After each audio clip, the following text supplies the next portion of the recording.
Hello everyone. So obviously I'm in my car again. I'm finding that these are my moments where I feel at ease and I can really speak.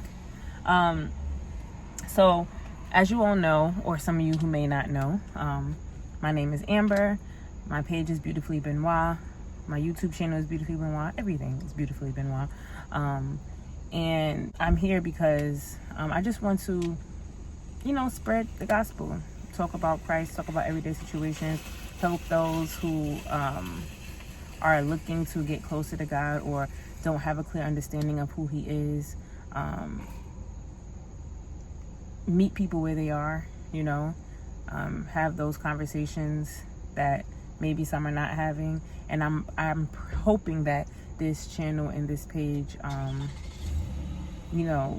influences you to do a little deeper dive into Jesus, get closer to Him, build that relationship, get to know Him, get to love Him, and so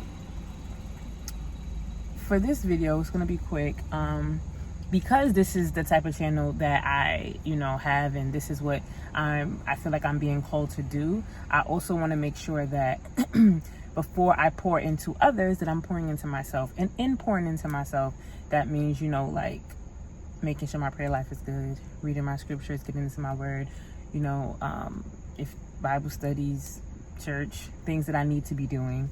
But also reading other books about ministry, reading books about how to speak to others, how to meet people where they are.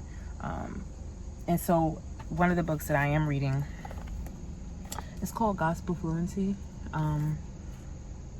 Jackie Hill Perry posted it when someone asked what book she read and what helped her when ministering to others. And so she posted this. And so I was like, well, let me get this book, since that's what I'm trying to do. So boom, Gospel Fluency. And so it definitely speaks to it teaches you about like what the gospel is, what it means, what Jesus did for us, and the idea of how you should speak to others about Christ. But it also goes into how you need to make sure you are being spiritually fed, how you need to make sure you're doing what you need to do so that when you're speaking to others, it flows out of you. And so one of the important things that I took from this is your thoughts. And I think I've spoken on this before, I'm sure I have. But it really spoke to me because I'm in a space of making sure that I know what I'm thinking. And when I say I know what I'm thinking, I mean I know where my thoughts are coming from, and I know whether or not this is a God-led thought, or this is me in my own mind, or this is the enemy trying to push me another way. So I am in a space of when I think something and I know it's a negative thought, stopping in my space and like, okay, why did you think this? Trying to analyze the situation so I'm not moving based on something that I created in my head, or the enemy created in my head. It can go both ways. And so one of the things that I've read here, it says, this is the guy who wrote this book. He said, I had to begin regularly capturing my thoughts, looking to see the lies and accusations, standing firm on the gospel truths, putting on the gospel weapons to fight, and walking in faith through prayerful dependence on the Spirit. And so the part of capturing my thoughts, looking to see the lies and the accusations, standing firm on the gospel truths. So, reading that and understanding that, I also understand that the devil is a liar. And the devil will whisper things to you. He will put thoughts in your mind. He will create a space where you think that what you're doing is not enough, or put fear or failure or whatever into your mind to make you think negatively, honestly, to put fear in your mind, to put confusion in your mind. And God is none of those things. So this is another excerpt. The enemy of our souls brings to our minds thoughts and words that are lies about God, while also accusing us, tempting us, and dividing and isolating us. Some of the lies you might hear are: God doesn't really love you. He's out to get you and to destroy your life. God has left you. You're all alone and he doesn't care. You're not that important to him. Besides, even if he did love you, he couldn't help you. He's not that powerful. He can't be everywhere, you know. And even if he could, the stuff you're dealing with doesn't matter.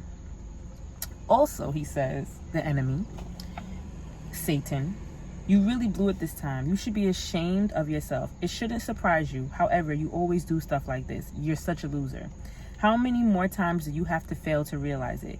You're never going to amount to much of anything. It's all about you're a filthy sinner. It's what you do. You're no saint, that's for sure.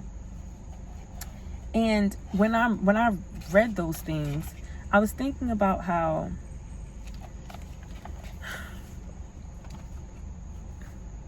it is so easy for us to hear something negative, think something negative, see something negative, and grasp onto it. It is so easy to believe negative thoughts. It is so easy to believe the bad side of things, to go with the bad side of things. But we really have to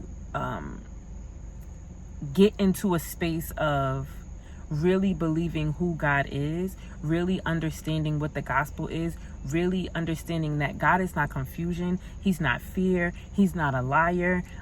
Everything he said he will do for you, he will do. And taking what we're reading in scripture, taking it and believing it. Because what this book is also showing me is that when we go against God or do something out of fear or confusion, it's because we don't believe that the God who created us will give us the grace, the space, the mercy to get through whatever we're doing. We don't believe that he can overcome whatever situation that we're dealing with.